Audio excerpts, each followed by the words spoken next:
चलिए तो हम लोग आगे बढ़ते हैं। और हम लोगों ने कहाँ तक पढ़ा था? रदरफोर्ड की सारी कहानियां हम लोगों ने पढ़ लिया था। ठीक है, आज हम बात करते हैं बोहर्स की कुछ पोस्टुलेट्स। ठीक है ना, बोहर्स के कुछ 4 पोस्टुलेट्स हैं, इनको आपको याद रखना बहुत बहुत ज़रूरी है। पहला पोस्टुलेट तो वही है जो किसका था? रदरफोर्ड जी का था। रदरफोर्ड जी ने बोला था सारा का सारा पॉजिटिव चार्ज और सारा का सारा मास कहाँ कंसंट्रेट करता है? Nucleus of an atom. ठीक है, all the positive charge and all the masses are supposed to be concentrated in a central region which is known as the nucleus of an atom। तो पहला आपका postulate जैसा का तैसा था, कोई चेंज नहीं है। दूसरा पोस्टुलेट आपके पास है, तो ध्यान सुनते हैं। दूसरा पोस्टुलेट इंपॉर्टेंट है, ध्यान दीजिएगा। बोला गया electron revolves around the nucleus with a definite fixed energy level. मतलब इलेक्ट्रॉन, देखा होगा ये न्यूक्लियस था, इसके चारों तरफ इलेक्ट्रॉन एक फिक्स्ड एनर्जी लेवल पर क्या कर रहा है? रिवॉल्व करता रहता है। इस एनर्जी लेवल को हम क्या बोलते हैं? एनर्जी लेवल बोलते हैं या फिक्स्ड एनर्जी लेवल बोलते हैं। सिंपल सी बात कर, जैसे अलग अलग इसका शेल का अपना नाम देते हो। पहले वाले का नाम होता है K shell, L shell, M N, ऐसे आगे आपके पास चलता रहता है। इनको डिफरेंट डिफरेंट शेल्स बोला जाता था। देखिए क्या बोला, दूसरा पोस्टुलेट बहुत सिंपल है। इलेक्ट्रॉन कहाँ घूमेगा? एक अभी तक अकॉर्डिंग टू रदरफोर्ड क्या था?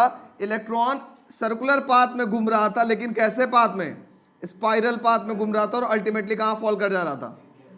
न्यूक्लियस में फॉल कर जाता। इस कमी को दूर किसने किया? बोहर जी ने बताया, कहा कि नहीं, इलेक्ट्रॉन रिवॉल्व करेगा, ऐसे स्पाइरल पाथ नहीं बनाएगा, वो एक फिक्स्ड एनर्जी लेवल पर ही इलेक्ट्रॉन रिवॉल्व करेगा। ठीक है, वही बोला। देखिए, an electron revolves around the nucleus with a definite fixed energy in a fixed path known as stationary state without gaining or losing। यहाँ पे नहीं वो इलेक्ट्रॉन को, नहीं एनर्जी को वो गेन करेगा, नहीं इलेक्ट्रॉन को मतलब एनर्जी को वो लूज करेगा। यहाँ पे रदरफोर्ड ने बोला था वो एनर्जी लूज करते करते करते करते अल्टीमेटली कहाँ फॉल कर जा रहा था? है ना, न्यूक्लियस में फॉल कर रहा था, रदरफोर्ड जी बोले थे। लेकिन इन्होंने बोला यहाँ पे कोई एनर्जी का नहीं गेन होगा, नहीं एनर्जी का लॉस होगा, और इलेक्ट्रॉन न्यूक्लियस के चारों तरफ घूमता रहेगा एक फिक्स्ड एनर्जी स्टेट पर, एक फिक्स्ड एनर्जी लेवल पर। ये था पोस्टुलेट नंबर 2। पोस्टुलेट नंबर 3 क्या कहता है? थोड़ा ध्यान से सुनते हैं, सब बच्चे ध्यान देंगे। अब हम अगर बोलें तो आपसे मैं पूछूं, ये जगह क्या कहलाएगा आपके पास? ये जो खाली खाली स्पेस बच रहा है, ये क्या कहलाएगा? Free space, free energy. मतलब यहां पे भी तो एनर्जी है, लेकिन इलेक्ट्रॉन यहां क्यों नहीं रिवॉल्व कर रहा है, यहीं क्यों रिवॉल्व कर रहा है? तो इलेक्ट्रॉन उसी ऑर्बिट में रिवॉल्व करेगा। Third is very very very very very very very very very important. Electron उसी एनर्जी लेवल पर रिवॉल्व करेगा जिनका एंगुलर मोमेंटम, एंगुलर मोमेंटम का मतलब होता है एल, ये किसके बराबर होता है? एंगुलर मोमेंटम इक्वल टू होता है mvr, which is equal to होता है nh अपॉन 2 पाई। ध्यान से सुनिए, n क्या है? Principal quantum number. ठीक है, इलेक्ट्रॉन उसी एनर्जी लेवल पर रिवॉल्व करेगा जिसका एंगुलर मोमेंटम किसके बराबर होगा? h अपॉन 2 पाई के इंटीग्रल मल्टीपल होगा। वेरी इंपॉर्टेंट, बहुत यूज होगा इस फॉर्मूले का न्यूमेरिकल में भी, और साथ में भी हम लोग देखिएगा कुछ डेरिवेशंस लगाएंगे वहां पर भी। ठीक है, पहला क्या था? सारा का सारा मास और सारा का सारा पॉजिटिव चार्ज कहां कंसंट्रेट करता है? न्यूक्लियस में। दूसरा क्या था? इलेक्ट्रॉन एक फिक्स्ड एनर्जी लेवल पर रिवॉल्व करेगा, है ना, बिना एनर्जी को गेन किए या बिना एनर्जी को लूज किए, एक फिक्स्ड एनर्जी लेवल पर इलेक्ट्रॉन रिवॉल्व करेगा न्यूक्लियस के चारों तरफ। तीसरा क्या है? इलेक्ट्रॉन उसी ऑर्बिट में रिवॉल्व करेगा, उसी एनर्जी लेवल पर रिवॉल्व करेगा जिसका एंगुलर मोमेंटम h अपॉन 2 पाई के इंटीग्रल मल्टीपल हो। चौथा क्या बोलता है? कि अगर इलेक्ट्रॉन किसी हायर ऑर्बिट से लोअर ऑर्बिट में जंप करता है तो वहां पर एनर्जी रिलीज होती है, किस फॉर्म में? फोटोन के फॉर्म में। याद करिए, लाइट का अगर आप इलेक्ट्रोमैग्नेटिक वेव पढ़ा था तो विजिबल लाइट का यही होता था आपके पास source. Jumping of electron from higher energy level to lower energy level. जब आपको हम छत्ते पर से जमीन पे कूदा दें तो छत्ता हो गया हायर एनर्जी लेवल और जमीन हो गया लोअर एनर्जी लेवल। तो आप जब कूद जाओगे, मान लो 10 तल्ले पर से आपको कूदा दिया नीचे, तो एनर्जी निकलेगी किस फॉर्म में? इन द फॉर्म ऑफ आत्मा। ये तो होगा। तो वही हो रहा है यहाँ पर, जब इलेक्ट्रॉन किसी हायर एनर्जी लेवल से लोअर एनर्जी लेवल पे जंप कर रही है तो यहाँ एनर्जी रिलीज हो रही है किस फॉर्म में? In the form of photons, light. तो यही है चौथा postulate, electron emits energy in the form of photon when it jumps from higher energy level to lower energy level. जब इलेक्ट्रॉन किसी हायर एनर्जी लेवल से lower energy level पर jump करता है तो वहां पर फोटोन या लाइट के फॉर्म में एनर्जी रिलीज होती है। यह है पोस्टुलेट नंबर 4। बात समझ में आ गई? तो फटाफट हेडिंग लिखेगा, postulates of Bohr atomic model. Note करिए तड़ाक से इनको, बिना बात किए फिगर बनाइए जहां जो जरूरत है और नोट करिए सभी लोग बिना बात किए। ये एच न्यू होगा, वी नहीं है, ये न्यू मतलब ये फ्रिक्वेंसी है, एच न्यू ऐसे लिख लो, H nu equal to E I minus E F.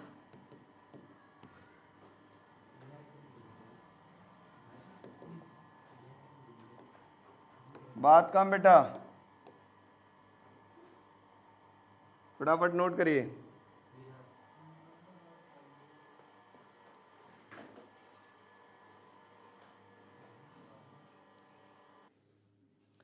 So next heading है Bohr's theory of hydrogen atom.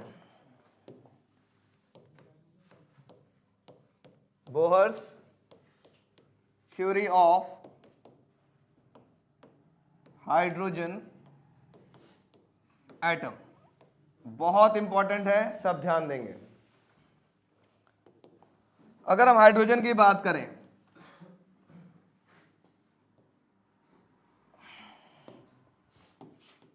तो ये हो गया इनका न्यूक्लियस, ठीक है, न्यूक्लियस। अब मैं बात करूं हाइड्रोजन एटम की। हाइड्रोजन एटम के अंदर नंबर ऑफ प्रोटॉन्स कितने होते हैं? 1। तो चार्ज कितना हो जाएगा? सिर्फ, अरे Z इंटू ई होता तो क्या हो जाएगा? सिर्फ ई हो जाएगा। इलेक्ट्रॉन जो होते हैं वो इसके चारों तरफ, न्यूक्लियस के चारों तरफ किस पाथ में घूमते रहते हैं बेटा? सर्कुलर पाथ में घूमते रहते हैं। ये है इलेक्ट्रॉन, ये ऐसे आपके पास घूम रहा होता है। इनकी और इनके बीच की दूरी हम मान लेते हैं क्या है? आर है। तो अब अगर हम बात करें तो यहां दो फोर्स लगेगा। पहला तो इस न्यूक्लियस और इस इलेक्ट्रॉन के बीच में एक इलेक्ट्रोस्टैटिक फोर्स लगेगा। वो कितना लगेगा? थोड़ा ध्यान से सुनेंगे, बात नहीं करेंगे। Force between electron and nucleus of hydrogen atom. तो फॉर्मूला होता है F is equal to 1/4 pi epsilon naught, ठीक है। इसका चार्ज हो गया E और इनका भी चार्ज हो गया E, अपॉन में दूरी क्या है? r²। कोई तकलीफ? तो आपके पास फॉर्मूला आ गया F is equal to 1/4 pi epsilon naught E² by r², equation number 1। कोई तकलीफ? अब चूंकि ये इलेक्ट्रॉन सर्कुलर पाथ में घूम रहा होगा इस न्यूक्लियस के चारों तरफ, इसका मतलब न्यूक्लियस और इस इलेक्ट्रॉन के बीच में एक और फोर्स लग रहा होगा जिसकी वजह से सर्कुलर पाथ में घूम रहा होगा, वो होगा सेंट्रीपिटल फोर्स। तो लिखेंगे centripetal force is also acting between nucleus and revolving electrons and revolving electrons। कितना लगेगा बेटा centripetal force? mv² by r, equation number 2। अब दोनों ही फोर्स बराबर हैं तो दोनों इक्वेशन को हम कंपेयर करेंगे। लिखेंगे from equation 1 and 2 we get, थोड़ा ध्यान से समझेंगे बेटा, बहुत ज्यादा इंपॉर्टेंट है ये एग्जाम में आता है। तो ये हो जाएगा mv²/r इक्वल टू 1/4πε0 E²/r²। एक r से एक r कैंसिल, आपके पास फॉर्मूला मिला mv² equal to 1/4πε0 E²/r। Equation number 1। किसी बच्चे को तकलीफ तो बोलो नहीं ना। Equation number 1। अच्छा, अब हम लोग जानते हैं according to Bohr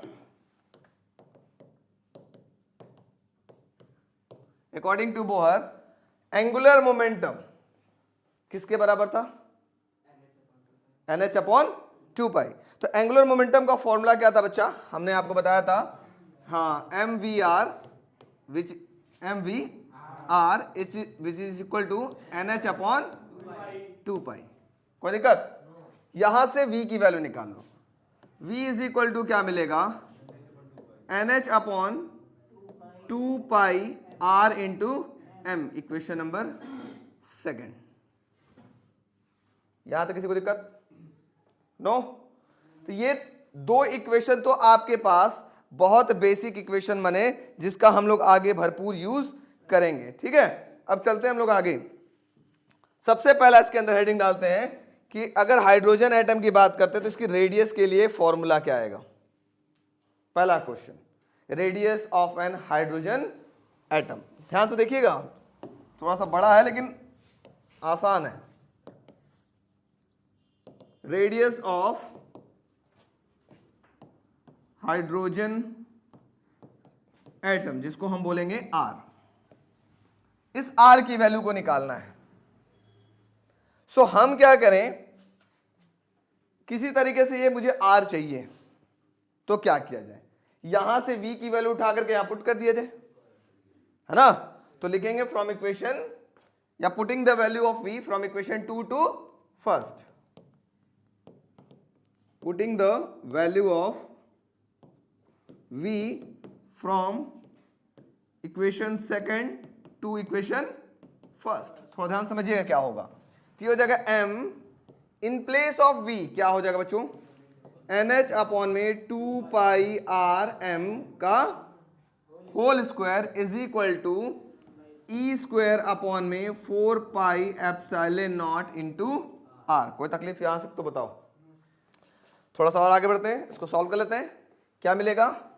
m n²h² whole upon में, देखो m n²h² होल अपॉन में क्या बोलेगा?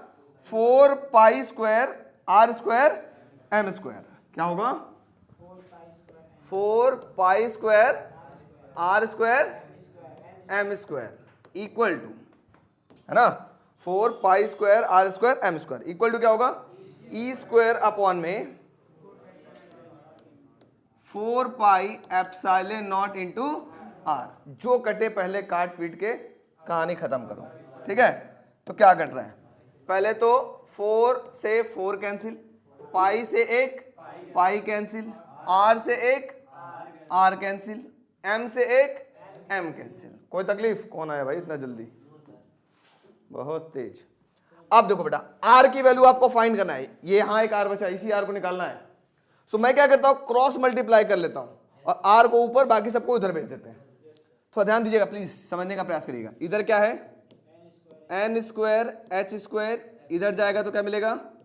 ε0 अपॉन में क्या आ जाएगा?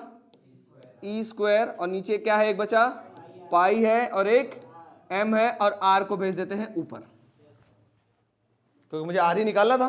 r को भेज देते हैं ऊपर। अब थोड़ा सा देखो क्या दिखा, r इज इक्वल टू, एक फॉर्मूला मिल गया। ये r के लिए एक फॉर्मूला हो गया आपके पास, लेकिन अभी इसको हम लोग तोड़ेंगे अपने तरीके से। थोड़ा ध्यान समझने का प्रयास करिएगा प्लीज एवरीवन। अब बेटा देखो यहां जल्दी से बताओ तो ये n क्या है? प्रिंसिपल क्वांटम नंबर, जिसकी वैल्यू वेरी करेगी। ठीक है, h क्या है? कांस्टेंट, ε0 कांस्टेंट, e भी कांस्टेंट, पाई भी कांस्टेंट, मास ऑफ इलेक्ट्रॉन भी कांस्टेंट इनटू n²। लिख सकते हैं क्या? मतलब ये पूरी की पूरी वैल्यू क्या है? कांस्टेंट। इसको हम लोग लिखते हैं a0। क्या लिखते हैं? ये पूरा का पूरा कांस्टेंट, इस कांस्टेंट को हम किससे रिप्रेजेंट करते हैं? A naught. A naught equal to क्या है? H square epsilon naught upon में ई स्क्वायर पाई इंटू एम। ठीक है, अब यहां से इक्वल टू और कांस्टेंट हटाओगे तो क्या आएगा? प्रोपोर्शनल का साइन आएगा, तो मिला r is directly proportional to n square. ये आपके एग्जाम में, पेपर में, एग्जाम में आया था प्री बोर्ड में। ठीक है, r is directly proportional to n square proof करने के लिए बोर्ड एग्जाम में सबसे ज्यादा पूछे जाने वाला ये क्वेश्चन है। नोट, अभी बेटा रुक जाओ, कोई छापेगा नहीं, जब तक मैं बोलूं नहीं पेन चलना चाहिए, पहले समझो। नोट, पहला पॉइंट, अब मैं बोलूं अगर एक तरफ आर हो और एक तरफ एन हो, इनके बीच में ग्राफ प्लॉट करना हो, ठीक है, इधर आर हो और इधर एन हो, इनके बीच में ग्राफ, ये कैसा आपके पास है? एक पैराबोलिक ग्राफ चल रहा है। तो पैराबोला ग्राफ कैसा होता है? इस प्रकार से। दूसरी बात, अगर मैं बोलूं एच प्लैंक कांस्टेंट की वैल्यू रख दो, एप्सिलॉन नॉट की वैल्यू रख दो, चार्ज ऑफ इलेक्ट्रॉन 1.6 × 10 की पावर -19 रख दो, पाई की वैल्यू 3.14 रख दो, और मास ऑफ इलेक्ट्रॉन 9.1 × 10 की पावर -31 रख दो। तो अगर इसको सॉल्व करोगे तो इस ए नॉट की वैल्यू कितनी आएगी? ये आएगी 0.53 एंगस्ट्रॉम। एंगस्ट्रॉम का मतलब होता है, वेरी गुड, 0.53 × 10 की पावर -10 मीटर। पहला आपने क्या निकाला? अभी ये आपने क्या निकाला क्वेश्चन में? Radius of hydrogen atom. अब मैं दूसरा निकालूंगा क्या, कि किस वेलोसिटी से ये इलेक्ट्रॉन घूम रहा है इसके चारों तरफ, वेलोसिटी ऑफ इलेक्ट्रॉन। ठीक है, तो पहले इतना नोट करिए, फिर आगे वेलोसिटी बात करते हैं। फटाक से नोट करिए इतना। Next heading B part. अभी तो आपने क्या निकाला? अभी आपने रेडियस निकाला। ठीक है, अब हम बात करते हैं स्पीड ऑफ, बी पार्ट लिखते हैं, speed of electron in an orbit of hydrogen atom. बेटा बात नहीं पीछे, ठीक है। सो हम लोग फिर से रिकॉल करेंगे अपने इक्वेशन को। एक इक्वेशन देखो बेटा, इस इक्वेशन को आप स्टार बोल लेना, इसको मत बोलो, चलो उस ऊपर वाले को बोल लो। कहाँ गया भाई?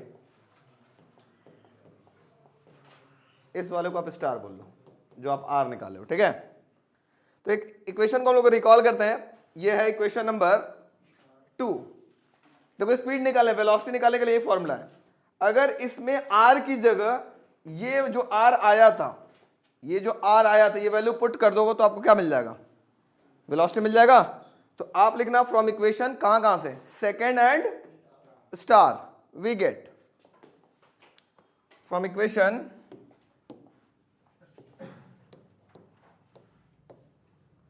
Second star and second, we get velocity equal to क्या था बच्चों? NH अपॉन में 2 पाई m इंटू आर था। 2 पाई m इंटू आर, देखो ये देखो, याद करो, अभी हमने बताया था 2 पाई m इंटू आर। और r की जगह हम लोग क्या रखेंगे जल्दी बताओ?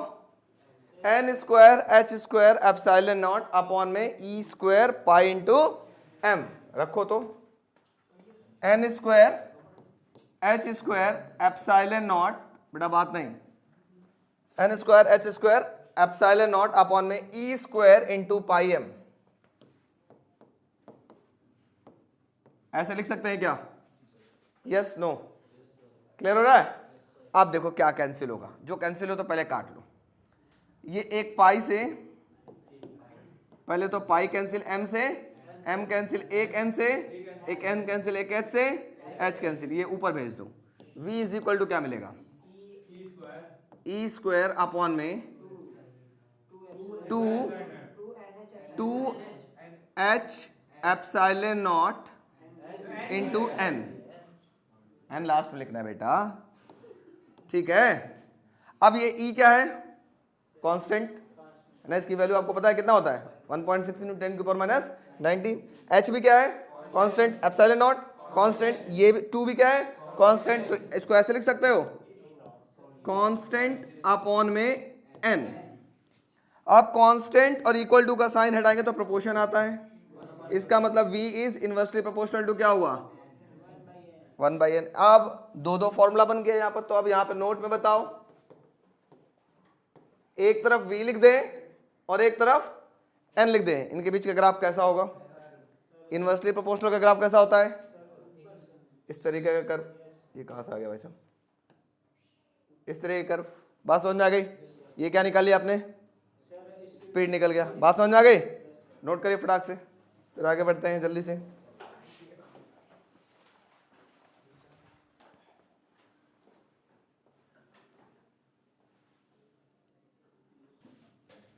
सी पार्ट हेडिंग डालिएगा। नेक्स्ट है फ्रीक्वेंसी ऑफ इलेक्ट्रॉन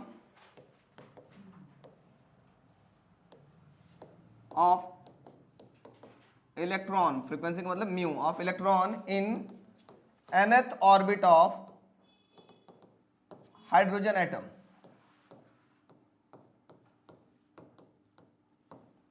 मतलब अब आपको फ्रीक्वेंसी के लिए फॉर्मूला निकालना है। चलो जल्दी से फटाक से पहले बताओ, आर का फॉर्मूला क्या आया था? रेडियस ऑफ हाइड्रोजन एटम कितना आया था? जल्दी बताओ, जल्दी बोलो, पीछे देखो क्या था? n square h square epsilon not, very good, n square h square epsilon naught upon में e स्क्वायर पाई m। ठीक है, अच्छा अब ये r था, अभी वेलोसिटी निकाला है, कितना आया जल्दी बताओ? क्या आया? e स्क्वायर अपॉन में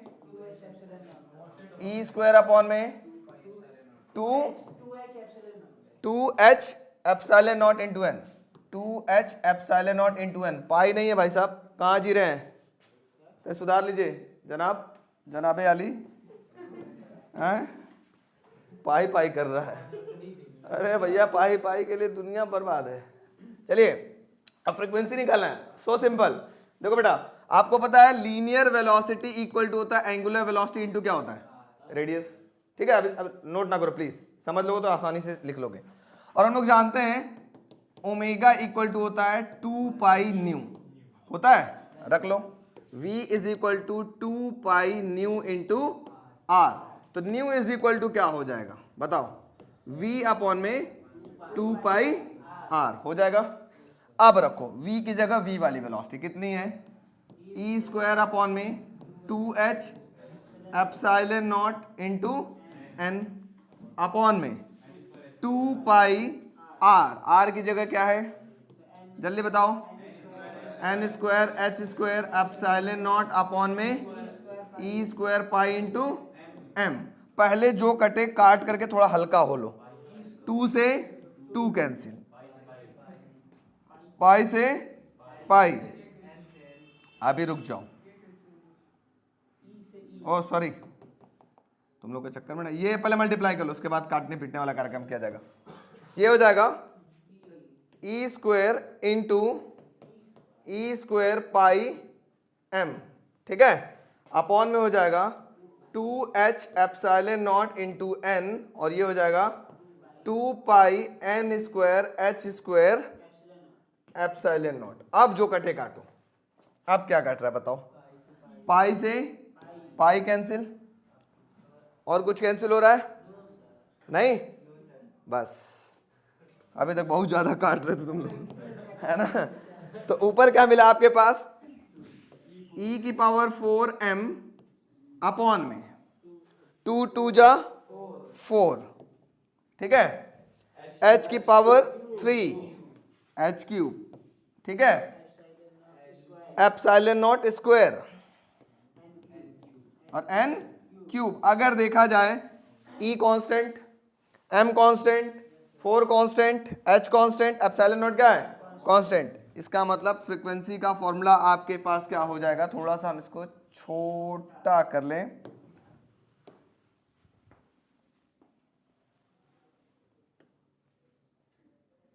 तो हमारे पास मिल जाएगा frequency equal to constant upon में n cube. Frequency is inversely proportional to frequency is inversely proportional to n cube. बात समझ में आ गई? नोट कर लो तड़ाक से। अब इसका भी टोटल एनर्जी, कल ये चैप्टर लगभग कहानी खत्म हो जाएगा। नेक्स्ट हेडिंग है टोटल एनर्जी, लिखिएगा total energy of electron,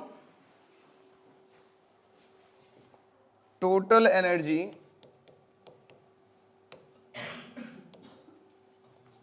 of electron in an orbit of hydrogen atom.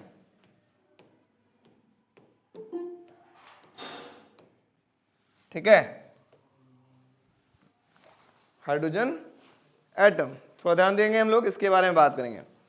Total energy का मतलब होगा बेटा हमारे पास sum of kinetic energy plus potential energy. Total energy equal to होगा sum of kinetic energy plus potential energy. तो सबसे पहले हम लोग निकालेंगे kinetic energy.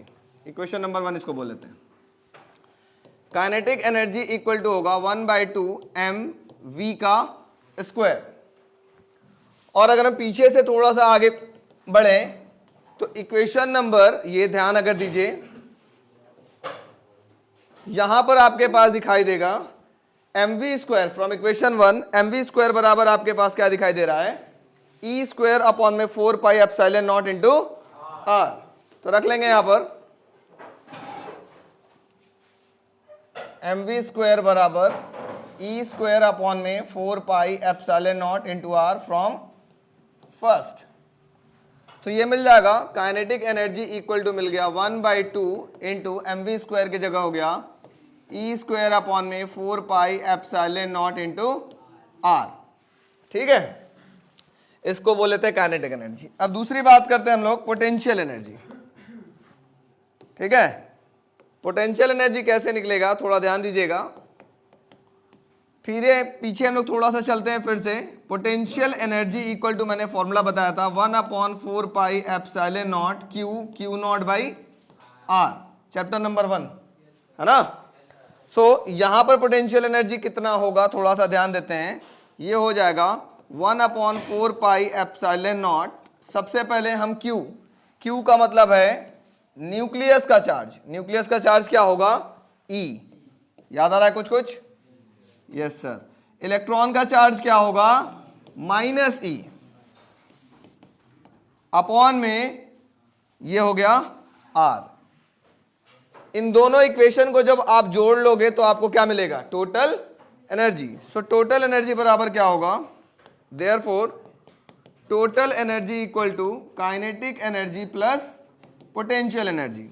So total energy equal to kinetic energy आई है, प्लस बात नहीं कोई करेगा, ये हो जाएगा ई स्क्वायर अपॉन में 8 4 दूना के 8 pi epsilon not into r, plus potential energy आ जाएगा माइनस का ई स्क्वायर अपॉन में 4 pi epsilon not into r. इनमें से कॉमन क्या ले सकते हैं आप, जल्दी बताइए। इसमें से ई स्क्वायर अपॉन में 4 pi epsilon not into R common ले सकते हैं। तो चलिए कॉमन लेते हैं। तो टोटल एनर्जी बराबर क्या मिलेगा आपके पास, टोटल एनर्जी इक्वल टू हो जाएगा, उसमें से आप कॉमन क्या ले लिया 1/4 pi epsilon not into R, और ऊपर क्या होगा ई स्क्वायर भी। ब्रैकेट में क्या बचेगा आपके पास, थोड़ा ध्यान देते हैं, बचेगा 1/2 माइनस 1। ठीक है, क्योंकि प्लस माइनस क्या हो जाएगा, माइनस। तो ये हो जाएगा 1/2 minus 1। So total energy equal to मिला बेटा आपके पास माइनस का, यह हो जाएगा ई स्क्वायर अपॉन में 4 pi epsilon not R into बचेगा माइनस का 1/2। मल्टीप्लाई कर लेते हैं, ई इज इक्वल टू हो जाएगा ई स्क्वायर माइनस का ई स्क्वायर अपॉन में 8 pi epsilon not into R.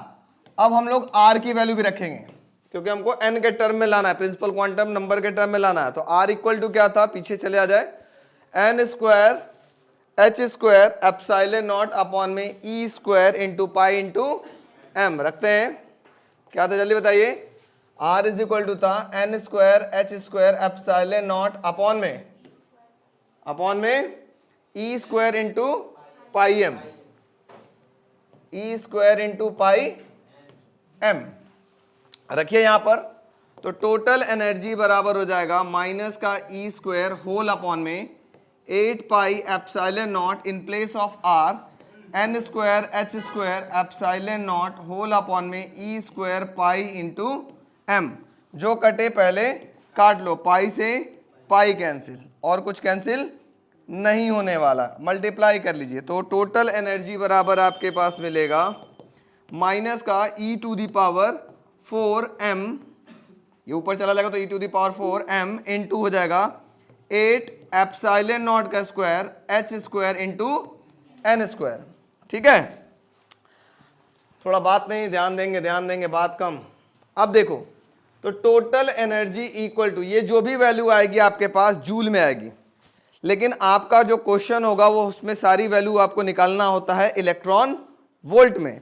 तो आप क्या करेंगे, इसी वैल्यू को e की पावर 4 कहाँ गया, e की पावर 4m अपॉन में 8 एप्सिलॉन नॉट का square h square n square into 1.6 into 10 की पावर -19 से डिवाइड करेंगे तो ये इलेक्ट्रॉन वोल्ट में आ जाएगा। और यहां पे किस में आया था, जूल में आया था। बात समझ में आ रहा है।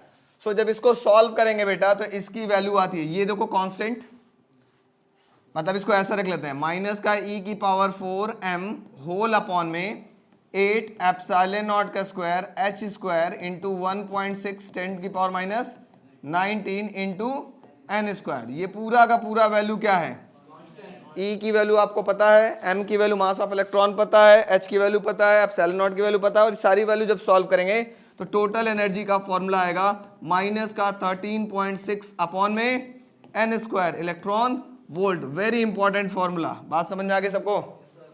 ये इस साल के पेपर में 200% गारंटी के साथ आपके पास आएगा, 100%। Very very very very important, note करिए तड़ाक से बिना बात किए।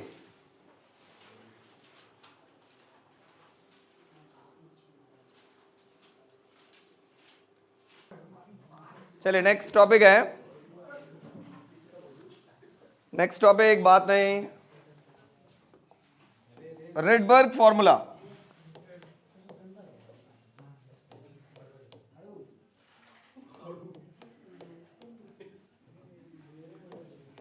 रेडबर्ग जी ने बहुत इंपॉर्टेंट बात बताई थी जब इलेक्ट्रॉन जंप कर रहा था, शायद आपने केमिस्ट्री में बहुत बढ़िया पढ़ा था, Lyman series, Balmer series, Paschen series, प्रीफेंट सीरीज, ब्रैकेट सीरीज।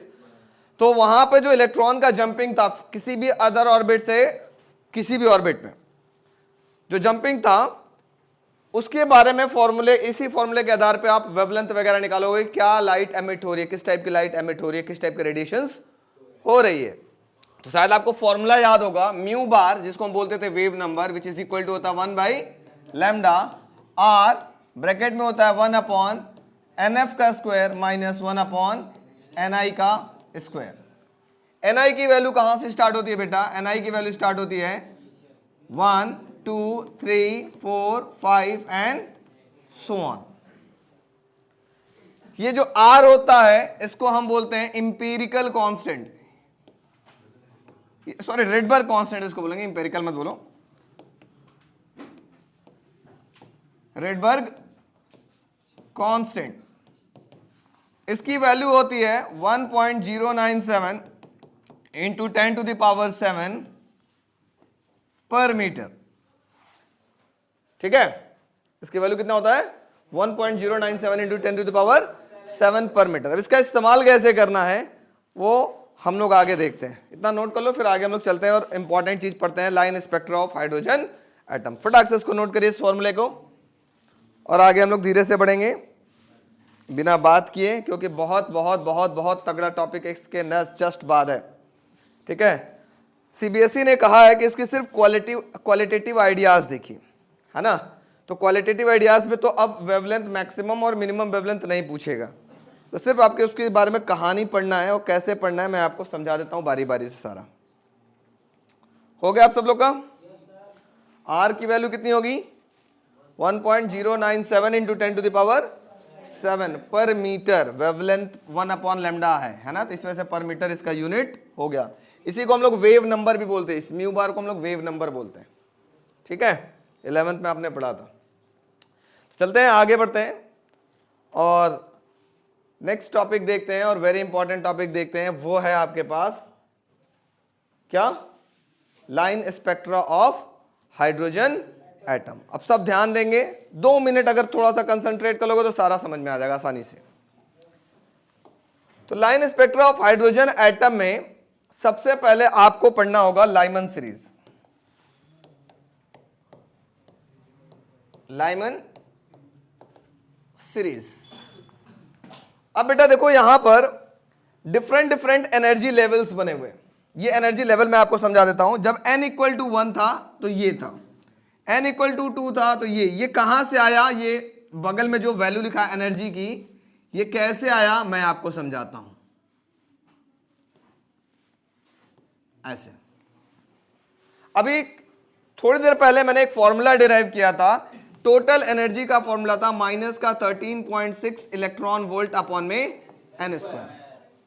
अगर n की जगह 1 रखो तो क्या मिलेगा? E की वैल्यू माइनस का 13.6 इलेक्ट्रॉन वोल्ट। देखो मिल गया पहला एनर्जी लेवल। दूसरा, अगर n की वैल्यू 2 रखोगे तो नीचे कितना हो जाएगा? 4 से डिवाइड कर दोगे, 4 से डिवाइड करोगे कितना आ जाएगा? माइनस का 3 पॉइंट समथिंग आएगा, 3.4 इलेक्ट्रॉन वोल्ट। समझ में आ रहा है क्या? n की वैल्यू जब 3 रखोगे तो नीचे 9 हो जाएगा, 9 से डिवाइड करोगे तो कितना मिलेगा? माइनस का 1.5 इलेक्ट्रॉन वोल्ट।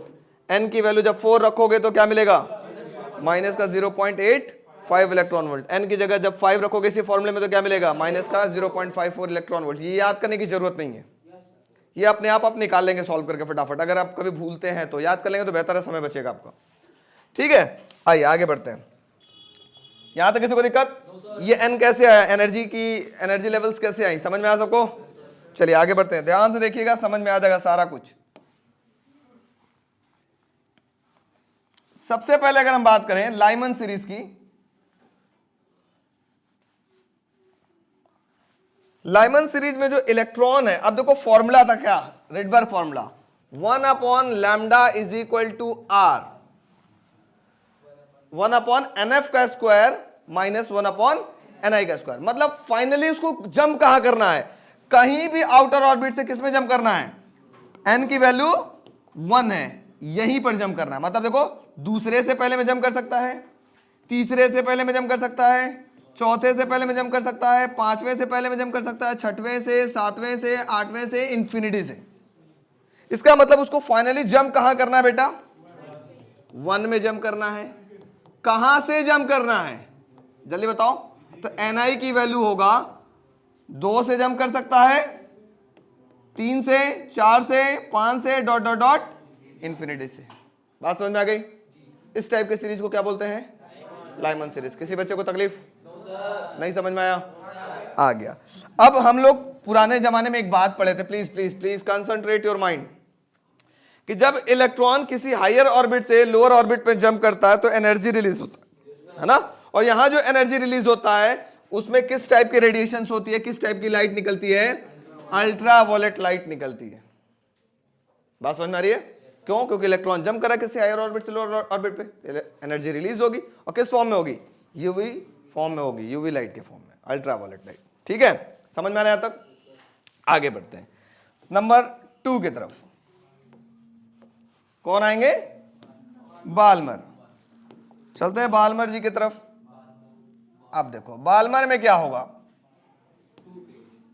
कहां पे जंप करेगा बेटा? देखो दूसरे पे जंप करेगा।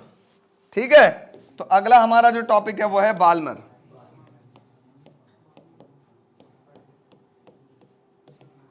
प्लीज बात नहीं। So 1 upon lambda equal to r, कहां जंप करना है? दूसरे पे जंप करना है। कहां से? हाँ, यही याद रखना है कहां जंप करना है। तीसरे से, मतलब उससे जस्ट ऊपर वाले ऑर्बिट से जंप करेगा। तीसरे से, चौथे से, पांचवें से, छठवें से, इनफाइनाइट से। अब यहां पे जो लाइट रिलीज होगी वो किस फॉर्म में होगी? विजिबल लाइट के फॉर्म में होगी। किस फॉर्म में होगी? विजिबल लाइट होगी। तो मैं इसको भी दिखा देता हूं, यहां लिखा होगा विजिबल लाइट। ठीक है, क्लियर हो रहा है? Visible light. प्लीज ध्यान से देते रहो, हम समझा रहे हैं। यूवी लाइट जो होता है अल्ट्रावायलेट, उसका कलर लगभग नीले टाइप का होता है।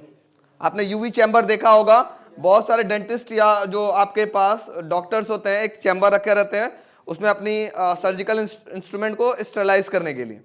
तो उसमें जो लाइट निकलती है ब्लू कलर की निकलती है, यूवी लाइट होती है वो, और ब्लू कलर की लाइट आपके आंखों के लिए बड़े हार्मफुल होते हैं, ठीक है। तो ये यूवी लाइट देखो ब्लू कलर है। फिर जैसे जैसे आप येलो की तरफ आएंगे वो विजिबल लाइट होती है। इसका मतलब बाल्मर सीरीज में कैसी है, विजिबल लाइट रिलीज हो रही है, ठीक है। आगे चलते हैं, थर्ड क्या आएगा बताइए जल्दी, पाशियन। थर्ड हो गई पाशियन सीरीज। कहां जंप करेगा बेटा जल्दी बताओ, तीसरे पे जंप करेगा। कहां से, वेरी गुड। Ni की वैल्यू हो गई 4, 5, 6, 7, 8 एंड सो ऑन। देखो देखो देखो देखो देखो देखो, चौथे से तीसरे पे जंप किया, पांचवें से तीसरे पे, छठवें से तीसरे पे, सातवें से तीसरे पे, आठवें तीसरे एंड सो ऑन, इनफाइनाइट से तीसरे पे, है ना। बाल्मर में कहा जंप किया था, तीसरे से दूसरे पे, चौथे से दूसरे पे, पांचवें से दूसरे पे। समझ में आ रहा है क्या, यहाँ दूसरे पे जंप करना है, यहाँ तीसरे पे जंप करना है। यहाँ किस टाइप की लाइट रिलीज होगी, थोड़ा सा आगे बढ़ते हैं, इंफ्रारेड के करीब, मतलब उसको इंफ्रारेड ही बोलते हैं, इंफ्रारेड के करीब। देखो अब लाल होते जा रहे थे जैसे जैसे हम लोग जा रहे हैं, ठीक है, इंफ्रारेड। तो यहां से भी क्या होगा, इंफ्रारेड लाइट रिलीज होगा। किस केस में, थर्ड केस में, पाशियन में। आगे बढ़िए, पाशियन के बाद क्या आएगा, ब्रैकेट।